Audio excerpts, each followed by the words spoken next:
Hi, everyone. Thanks so much for joining us. We have a really wintry day outside in the area of the country where we live, and it snowed all day yesterday, and I don't know if it's snowing now, but it's blowing to beat the band. It's cold and blowing all over. And so Ramie and I were going to talk for just a little bit about memories that we had or things that we liked about winter or about the snow. And so, Ramie, you want to go first? Sure. Good morning, good afternoon, good evening, wherever you're from, right? Yeah, welcome back. I grew up in Gary, Indiana, which is right outside of Chicago. You know, I'd go to the Lake Michigan, which was huge, and I could see Chicago. So it's only 45 minutes away.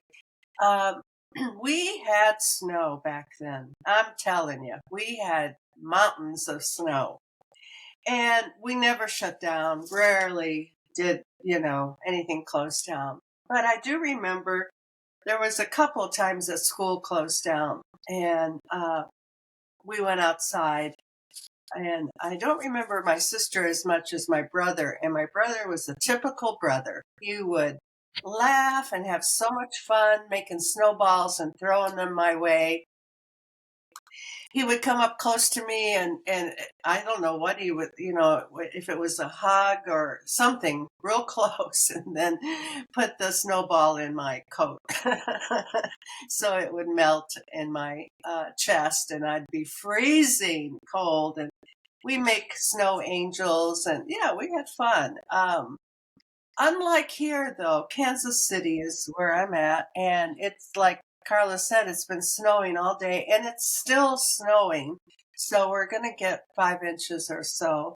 And yesterday, the man I work with texted me and said we'll be closed today.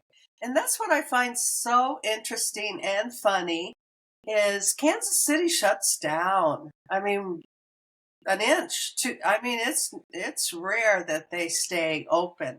And everything's closed today pretty much except for the, convenience stores and grocery stores and hospitals. But no one's moving. And so when it stops snowing, we'll go out and deal with the walk and the cars. But yeah, so I have fond memories of snow, even though it's absolutely beautiful, absolutely gorgeous. The snow on the trees, it makes those pretty cards and sayings and everything. And luckily, we don't have a lot of it. This is our first one. Maybe we'll have another one or two, but that's about it. And unlike my daughter who lives in Minnesota, this is a constant. And they just are so equipped. They're out there. They are. They're not playing. You can go to work. You can go to school because they have trucks that shovel the walks and streets every minute of every day. Unlike here, we just don't. We don't have the equipment. I don't know. I have no idea. But anyway, those are my fond memories. I can't really think of anything significant than we would have fun when it was a snow day at home. Yeah. How about you, Carla? What'd you have? Right. Well, I grew up in the country on a farm, and yeah, when school was often called off, and in the winter, the buses drove much more often in the snow than they do now. There would have to be a lot of snow, or maybe losing electricity all the way out in the country before school was called off. And even then, maybe they would have it in town and it was just the buses wouldn't run for the day.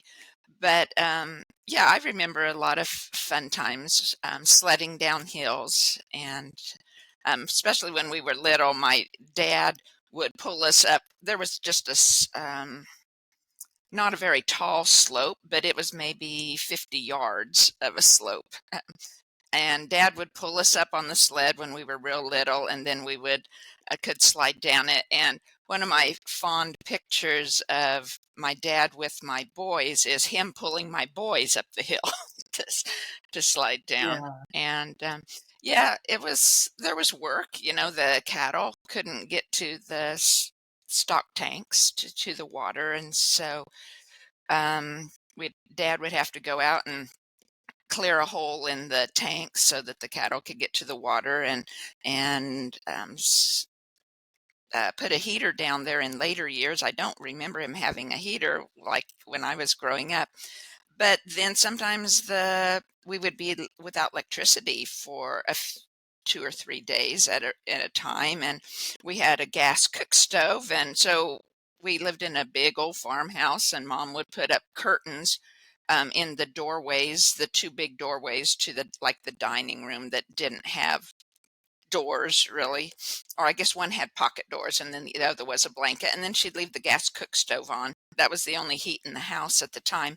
Dad added a fireplace in later years, but yeah, it was fun. As kids, it wasn't much of a hardship. I'm sure it was for the adults, or especially if everything froze up and then you'd have to go out to the outhouse in the backyard Right. occasionally to do your duty there. And I was telling uh, one of my kids at Christmas, we were taking a walk and talking about winter or whatever. And, even when they were growing up, they're in their 30s now. And it's like, the school was called off for anything, right? Any little thing, it seemed like school was called off. Whereas when I was in school, the buses would run unless they absolutely couldn't. And Right. what would happen then was like, and this would have been in the 60s and early 70s, and the school bus would get stuck once in a while, right? And then the bus driver had to stay with the kids, but he would always send the 2 or 3 oldest kids, preferably boys, but I remember a couple times when it was girls and they walked. So high school kids, the oldest high school kids would walk to the nearest farmhouse for help, right? And you couldn't do that now because of, risk of being sued or problems. So it's for Right. liability's sake Yeah. that they call off school now a lot. Yeah. Something So, happened. I figured that. Yeah. They close it down. They don't play around. Someone got sued. Someone got hurt. They just can't take that risk, I guess. Yeah. Yeah. And right. that's why it is nice on days like this to work from home. You know? For sure. Yeah. For sure. Or For I was sure. going to say what I loved about I live in a tiny little town, and I live about 2 hours away from Ramie and Jessica. And by the way, Jessica hopefully will join us again next week. She's a traveling nurse, or she took a stint as a travel nurse, and this was her first week at her new place, and she didn't know her schedule, so we're just doing it without her today, and hopefully she can join us next week. But in my little town, um, the there's not a road grader. There's a blade on the front of the city truck, and if it's 4 inches, that's the rule. If you have 4 inches of snow, you run the truck. So anyway, Right. yeah, they wait until it stops snowing before they run it, and so it hasn't run yet. But we have 4 inches Right. this Yeah. morning. It might be 6 inches, but probably closer to 4. I don't know.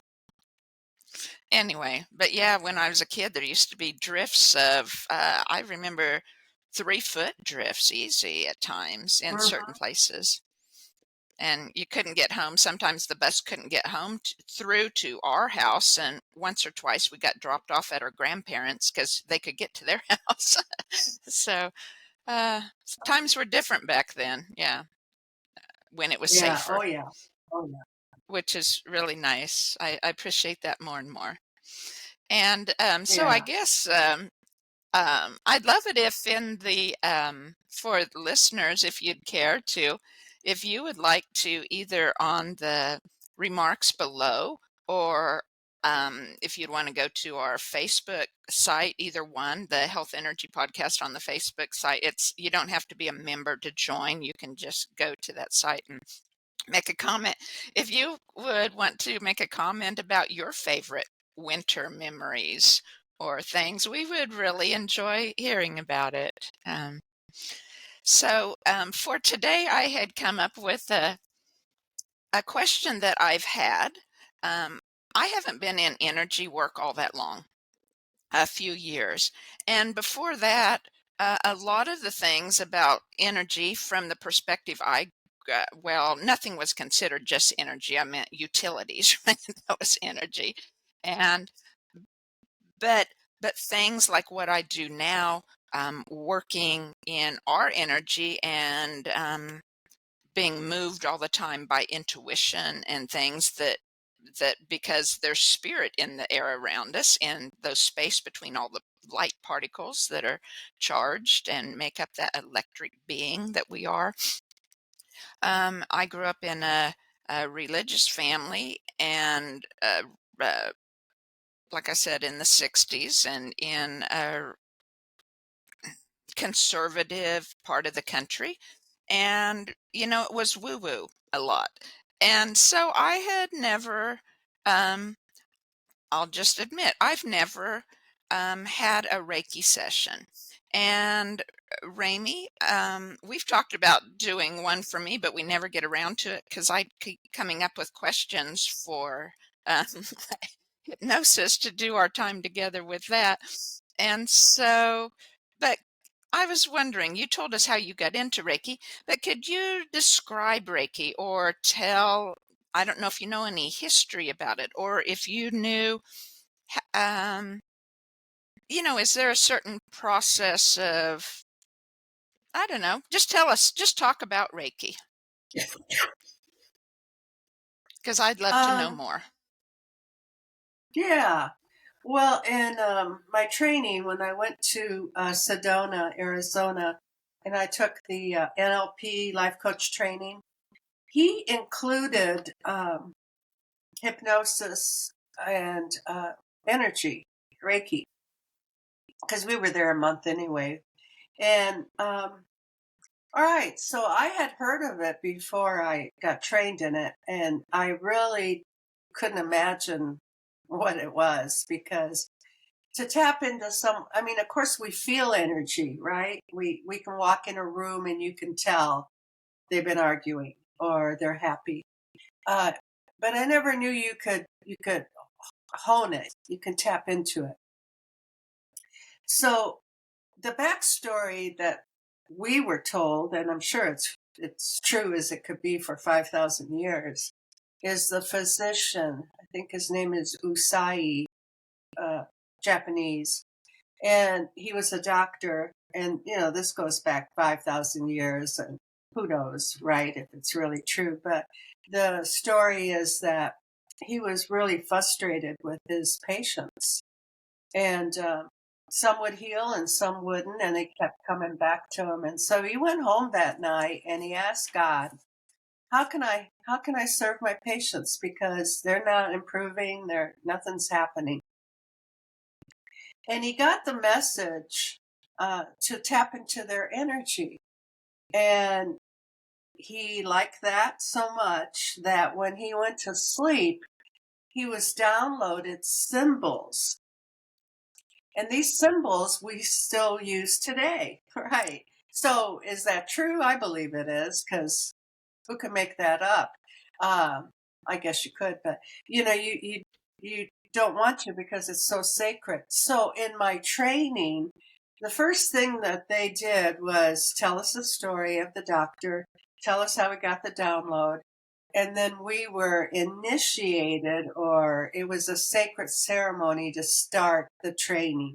And we learned the symbols, and then we played with energy all day long. We did 2 days of it. And so some people, well, most people don't have any idea that how much energy you can really feel. And if you want to play with me, you can bring your palms up like this together. Okay, like that. And real slow when you go back. Yeah, and forth. You feel the energy, Carla? Oh, yeah. Real slow, Yeah. slow. Yeah, there it is. And so that's it. It's hard to believe that that's it. But we are this energy. We're in this energy. This is all around us. This is this is the field. And so once you learn to play with this, that's when you can start offering sessions. And so when I practice or use energy healing, so what I do is, the person and I talk, and I tell them the history, and then they can intend anything they wish, and I don't have to know. I prefer not to really know, but it's setting your intention. I don't want to feel pain in my left knee anymore because it hurts so bad, and so forth and so on. Or, I want to succeed in my business and show me the way. Whatever you intend, that is what you're going to bring into the session. So you lay down, and then I get you into the comfortable state of receiving. And you say, yes, I allow the energy of the practitioner, which is me, to come in, and I say yes to whatever happens for the highest good of all. And saying that really expands the session, because I'm too limited. We are too limited. We can just stick to that little tiny bit. But when you say that you accept the energies for the highest good of all, well, that opens it all up, because um, God source energy is energy, and it can expand, and it will during the session. But when you say for the highest good of all, then that's where the miracles happen, because I don't know, a lot of people don't know what will happen.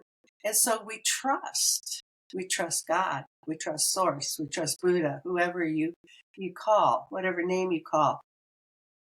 And then after a while, after I've done the deepening process, and then what I do, I don't know if other energy healers do it, but I just rub my hands together, and I can feel that energy.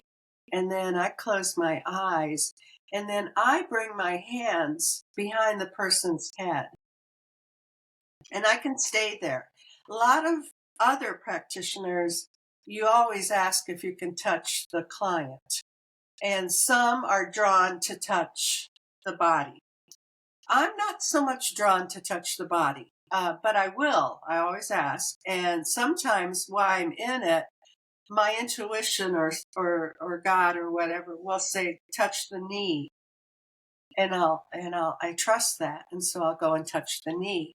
And I really like working with the feet. I like to hold the feet, because when you think about it, you're on your feet all the time. It takes you everywhere you got to go. And so you have to have a strong foundation. So I do get that message. And then I'll stay there for whatever, half hour, 90 minutes. And we can go into a lot of healing, and you can feel it because the energy is that intense. It's like holding that space for yourself in love, and the good positive energy. You can go through colors, you can go through messages, people get downloads. It's amazing. It's kind of like a meditation, but with more power to it because we're inviting the energy. So, what will happen then? I'll close it up, and I'm always so surprised that my clients, I'm so glad you touched my knee because my knee's been bothering me. And it's always, oh, Mhm. okay, good. Um, and then I'll get messages about the person, and I'll say, whatever. And it's always right on. I have no clue how that plays out or how it works, but it does. And so I like in person. But there's also remote, remote energy healing. And I like that as well because sometimes people fight it, fight the energy, fight the resistance. They want it so bad, but yet they fight it because that's what we do. We resist. But in remote energy healing, you don't have the person. But so what you do have is space and time and God, okay, or Buddha or whatever you want to call it. And you can picture the person in front of you. And you can go as far as if you have a massage table, you can imagine the person on there and you can put crystals around it. You can invite that energy in on the table. I just invited in my space because in spirit there is no time and space. Everything is now, now, now. So if Carla wanted a session, I could put her right here, right now, and get into that space of meditation and deepening. And then I get into it, close my eyes, and then she'll have an intention, I'll have an intention. And then what I do is I call in all my spirit team, which I have quite a quite a team, And then of course you can call in yours, spirit guides, or angels, whatever, right? And then I will focus on Carla why she's here in this space.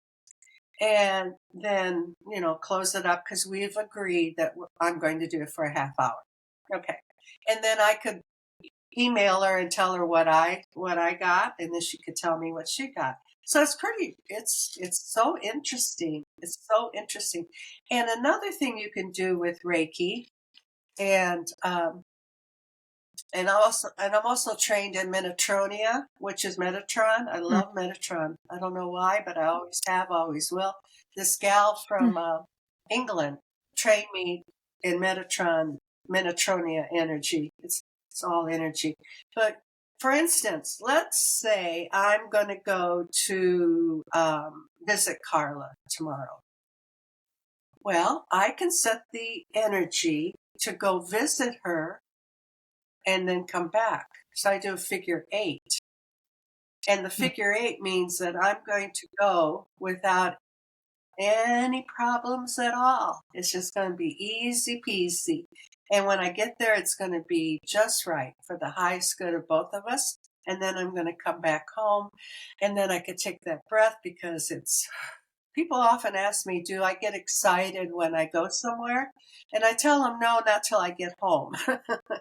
Because there's so much that could happen in a trip. I mean, oh boy, I've traveled so much. Anything can happen. So I don't get excited till I come back home. And then I know I've done a great job of being safe and focused and calm. So it's incredible. So I could send the energy out to Carla's place and back, but you can do it like for animals. You can set the energy for your animals to feel good. And animals love Reiki energy. They just have no filters, nothing to stop them from enjoying it. We have our mind, and we can, go crazy with thinking, whatever you want to think, especially if you don't know about it. If you don't know about energy, then, I suggest that you find out as much as you can. So when you're on the table, you're not thinking of all that stuff. That's not the time to think of, oh, what is she going to do? Blah, blah, blah. You have to have trust in your divine, your divinity, because you're a sovereign being and you are connected. And you have to have trust in your practitioner. Otherwise, don't do it. Don't, it's a waste of time. Mm-hmm. But if you get that all out of the way, then you are present. You're right here, right now. And I'm intending, you're intending, your spirit team is intending, mine is. I mean, it's a big old party. And no wonder things happen.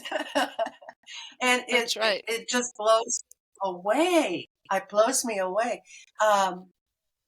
I'll tell you a story. This lady came into the club and booked an energy session. I never met her before. Her daughter frequents the club, so I knew of her daughter. But anyway, so I'm on the back of her, sending energy through her head and down the body and everything. And then when she comes out, she says, that was really good, but I have something to tell you, my jaw. And I said, what? She goes, did you get anything about my jaw? No, I didn't. She said, well, I can't have a sandwich. I can't bite down. And she can't really open her mouth wide. And I'm just listening to her. And I said, so what have you done for that? She said she had surgery. And I said, for what? She says, well, they, peeled her face back, took bone grafts off her cheekbones, put it on her jaw. And I'm like, ugh. And I said to her, have you ever considered hypnosis? And she said, no. And I said, well, why not book a session and try it? So she came in and we lay down, and this is the only time I've ever really, I called in her guides, my guides, but I felt the presence of whatever, right? But I also felt like they were working on her jaw. And I just allowed it. I just, was in the presence. And I just, and in the hypnotic session, I told her she's healing. Her every cell in her body is healing. Her jawline is perfect. She returns to the original blueprint, blah, all that.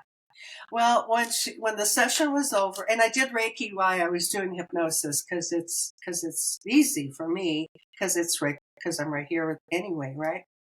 And so when she came up, she sat up, and it took her a minute, and she started moving her jaw. And I said, okay. I said, well, so now just notice what you notice. Come back. Let me know. Come back in a month. And so that was that. And then it's 3 weeks now, and she's in the club, and I'm thinking, oh my God, no. What happened? I told her a month. And so she came back, and she said, I just couldn't wait anymore. I go, for what? And she said, well, and she moved her jaw, and she said, I have my smile back, and I can eat a sandwich. And it was, it was just so beautiful. And so that's why I do what I do, because it's just so heartwarming to hypnotic process. You never know. You never know what energy is going to do, but it's always for the highest good.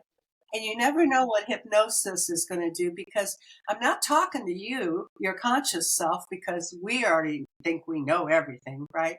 But the subconscious and I invited her higher self, which I've been doing that lately. The higher self even knows you better than I do, or even yourself, right? And I told her higher self, whatever it takes, heal, because she's got to eat a sandwich and she's got to smile. And so that's what happened. So it's beautiful. Yeah.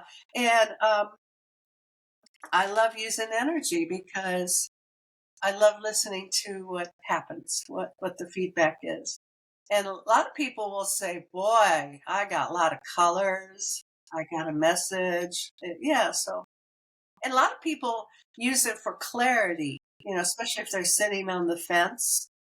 They want to go somewhere, and then they'll tap in and Sometimes you don't get it right away, the answer, but you will get it. You will, in the moment, not in the moment, but maybe in the shower or in a walk, but you'll get the message, especially if you ask for it. And I've learned to ask for it in a clear, concise way because, I think I miss it if I don't say clearly, I have to know the answer because, yeah, yeah. So, do you have any questions about all that? It's very similar in many ways to the work I do, right? To the biofield work. It's just that instead of, say, direct hands or right near the body, I use a tuning fork and it can range throughout the biofield or even the ancestral field. But you can use it on the body also. I do that frequently. And, sometimes when there's energy clearing on a person, it's like I have to lay the fork down. It's like it's too much, right? Like the energy is too tender or something. And I use my hands, right? And I'm working the energy, like what you did. Or sometimes in my own meditation in the morning, I'll end the meditation by, um, it's like my day or the world is between my hands, and I'll Mhm. work that energy between my hands until it clears, right? And until it feels calm Yeah, and and good again. yeah, I've heard you speak about stuck energy or a pocket of energy Mm-hmm. in your sessions, and I guess that's what I get. And then in the pocket, it's you could tell it's heavy, it's dense, and Right. you can I just put my hands over it, but you can literally touch the body or a tuning fork. Yeah, it's amazing how you can direct your energy or the tuning fork, your intention to break up that stuck energy. And it goes. Oh my God, where does it go? I don't know, Yes. but it goes. It feels so much better. And most people will say that they feel lighter. They feel they feel lighter because who wants that stuck energy, right? And that's it. People don't realize how much energy does get stuck in ourselves from a traumatic event. And what we're doing is bringing it up, which is uncomfortable. Some it could be, and then clearing it, and then that's where all the miracles. That's where all the action can take place. And if Mm-hmm. you let go of the stuck energy, you can replace it with anything you want. Golden energy, unicorns, whatever your little mind can visualize. Good intentions. In place of stuck, I want open, free, clear energy. And lately, I've been using the toral field where it goes up like this and like that. And so, Mm-hmm. so that feels really good. I've been using that on them. And then the figure eight. I end all my sessions with the figure eight from the top of the head to the toes and back up through the heart. And that feels really good too. And I've been using it like if I'm sending energy to Jessica right now because she's in a transitional state. She doesn't know where she's going to live, or if she does, she'll, all the packing, unpacking, moving, getting uh, into the hospital, finding out exactly what you're going to do. That's stress, and it's snowing and you don't know where you're going. And, so I'm sending her energy and I'm using the Infinity 8 symbol, and that works. I know it does because I use it on my daughter who lives here. And sometimes I'll just send her that, and I could tell she don't know. She just Right. she'll take that big breath and sigh. Yeah, like, oh, okay, cool. Yeah. So yeah. Right. I Yeah, I think use more I figure think eights a lot too. yeah, Mm-hmm.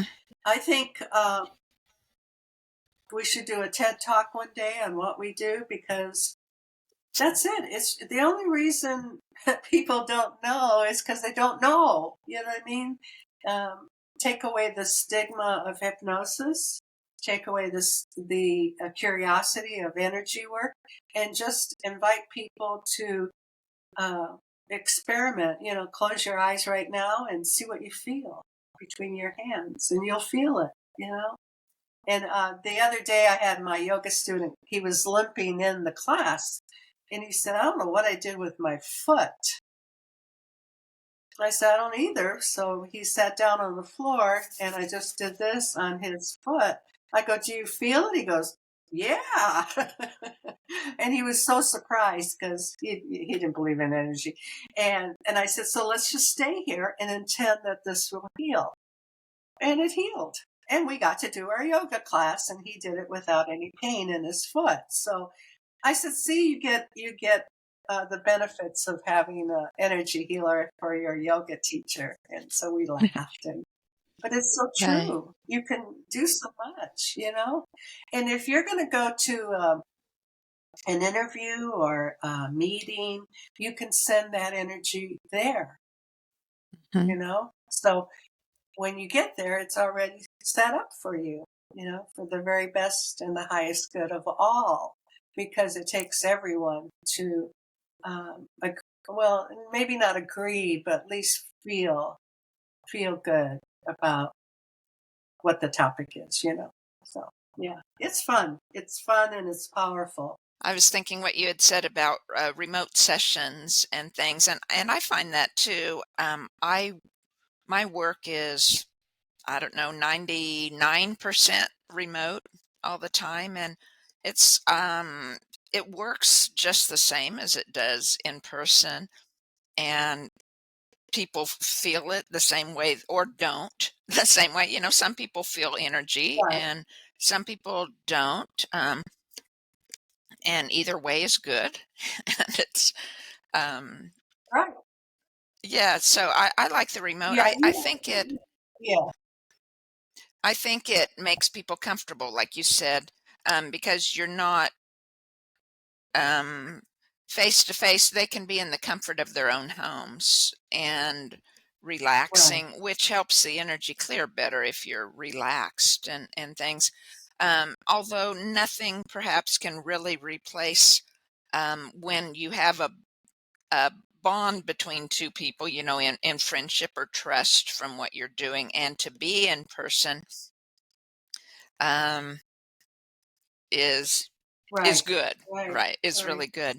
But the remote is Yeah, awesome also. Yeah, a tremendous work, right? And the yeah, yeah. stuck pockets, I And find, you you know, know, some I people, can do that on yeah, myself, not just tuning, but with the just with intention. I was doing that this morning, laying in bed, and right when I was on the verge of waking up, I'd had these old thoughts come in, or well, memories. More, it wasn't like necessarily old stories of kicking myself when I'm down type of thing, but it was memories of things, and I was thinking, well, you know, in the past when I've had those memories, then it results in me kicking myself when I'm down because then I think, you know, why did I do that? Or I wish I would have felt different. Or, you know, what was my mindset at the time in those years that why I felt that way all the time or things. And this morning it was like, well, it was good, right? I did the best I could. I was me, right? And it led me to be where I am now, and it was good. And so that was a nice change, but I could feel I just when I was laying there, I'm learning about edges, right? How like in the new astrology era or position that's coming in, Pluto enters Aquarius in January. And I was hearing about how when those planetary changes or um, astrological changes occur, that it's on it can be edgy, like where the um, it's kind of on the periphery maybe, and you don't have as much maybe thought or control over it as you do of what's in your core, or it makes you edgy that way too, where it takes you out of your core, out of being centered. And so I was just laying in bed thinking of those old memories, and so I was picturing um, the periphery basically, or the edge of my life, and not just my biofield, but I guess I see everything in biofields, right? So it's like I was in my intention going through the edges of my life and healing. I'd go a little bit, and you can feel those stuck pockets that you come to, things of emotions or feelings that just aren't calm, right? That just aren't love. Mhm. And you feel those, and I would stay with it and love myself and love the situation, and it would clear, and then it would go a little more. And so it was a beautiful time of healing. And everybody can do that Well, for themselves in between. I mean, there's no replacement for receiving healing from another person too, like because sometimes we're so worked up emotionally in our own personal right. feelings and situations that we can't clearly find those pockets as easily, or can't clearly bring as much healing because we have so much more emotion worked up in it. But you can do a lot of self-healing that way too, just with the energy. So Yeah, and I think the more we heal, I think we become more compassionate. And that's really good, because instead of blaming ourselves for all the stupid shit that I have done, I can now, yeah, we've all done. And I can honestly say I didn't know any better. I did the best I could. Um, you start to have a little compassion for yourself, and that's huge, because blaming isn't going to do anything but keep you in the negative, right? So I have a friend that lives in town, and she calls for rides. And on the way to work, I was telling her about how I teach everyone meditation. And I said, "Can I teach you?" And she, "Oh, no, no, no, no, no." And I said, "Okay." And she said, "Okay, go ahead." And you could tell she was just fighting it, fighting it. mm, And, and I don't know what she had conjured up in her mind, what meditation is. And so I took her through the process, and she came out of it and she said, "Wow." She said, "It's the first time I've ever felt that calm." And I said, "Very good, very good." And I said, "Now that guy that you don't like at work," I go, "this is a really big stretch. But instead of fighting with him internally, instead of bashing him, I said, why don't you send him love?" And she just went, "What?" And I said, "Send him love." So she texted me later on that day and said, "I don't know what you did, but I feel so much better. And yes, I sent so and so some love. I'm a believer." And that's all she wrote. So I was like, that's really great. you Oh, know, that's great. yeah, I do send love in a different way too. It's through the it was something that was done in Eat and Energy method. I know, but you put your hands like at the top of your legs or your groin area, your root chakra, and draw it up here like in a heart shape, and back to the top of your groin area, and then back up, and then yeah, I pull that love up with it, right? And then I go like this, right, and I face the direction of the person. It's whether it's a friend or family member or someone I'm at edge with, right?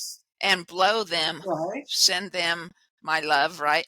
and it works Mm-hmm. too. I send it to myself. Yeah, yeah, yeah. It is. And this other lady I was listening to on one of my shows, she was saying if you tap into your energy right now, maybe we could do this. So Sure. Yeah, feet let's do it. planted on the floor. Okay. So plant your feet on the floor, shoulders back. Take a deep breath in. And when you get to the top, hold, hold, hold. And then slowly, slowly let it go. And feel yourself deepening down, down, down. Let's do that again. Inhale, big belly breath. Hold it at the top. Hold, hold, hold. And then slowly let it go. Yeah. And feel your essence. Feel your body. And then picture, you can use your hands if that helps, the energy in front of you. And then when you got that, imagine it above you, below you, in front of you, and in back of you, and to the left side and to the right side. So you're locking in your energy, all right? And then ask all the energies that you have accumulated, inherited, all the good, bad, and different. Ask for those energies to be released. Whew. Yeah. Now Carla and I felt it because I guess we do energy work, but just notice if there was a cold breeze, a change in temperature, maybe a wind current, a breeze, something. Notice if you notice, and then send it away. And you can call in anybody you want, Mother Mary, Jesus, Metatron, and let them dispose of the energy. And then come back into your heart and just feel what's left. And that's you. And that is your energy. And you can now set your intention. What is it you want today? What do you have on your list? What do you want to go as smooth as possible for the highest good of everyone involved? Set that intention. You know, if you're going to go to court, you want the judge on your side, you want the prosecutor, you want everything to go smoothly. You could do your figure 8.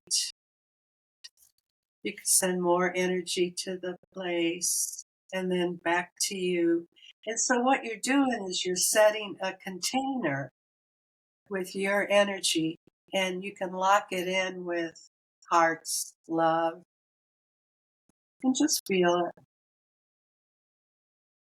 And of course, you can stay here as long as you want, but for demonstration purposes, we're going to call it and seal it. You can, when you leave an energy session, you can just recognize that you're leaving it, you're sealing it with the highest intention for your intention today.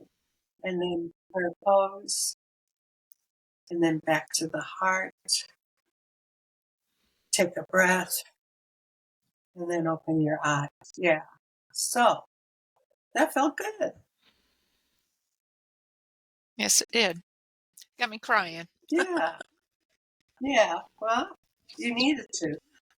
It's a release, right? It is, yeah. It is. Yeah. Yeah. That was really So, beautiful. well, good. Good. All right. So, yeah, that's how we'll end, huh? And you Yep, can, it sounds good. another thing, I was talking to another healer, and he says he does figure 8s all day, just in his chair, whatever he thinks about it. So, yeah. he said when you do the figure 8, if sitting in the chair, you have to go through the heart. So play around with the energy. Yeah, Right. play in your favor for the highest good of everyone. So we'll end that way, and I want to wish everyone a happy, energetic day. All right. Thanks, everyone. See you next time. Thank you. Bye, Ramie. Bye-bye. Bye, hon.